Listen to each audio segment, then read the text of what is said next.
Hello everyone! In this video, I'll show you how to add brushes to Photoshop. So, let's get started. First, you need to download new brushes from the internet. There are plenty of free brushes available online, and I've already downloaded one to demonstrate. Now, open Photoshop and select the brush tool from the toolbar. Next, click on the brush settings icon at the top. From the drop-down menu, click on Import Brushes. Navigate to the location where you saved your downloaded brush file. Select the brush file and click on Load.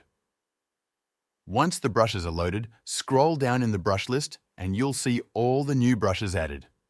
From here, you can easily select and start using any brush you like. That's it! Adding brushes to Photoshop is this simple. If this video helped you out, feel free to buy me a coffee using the link in the description.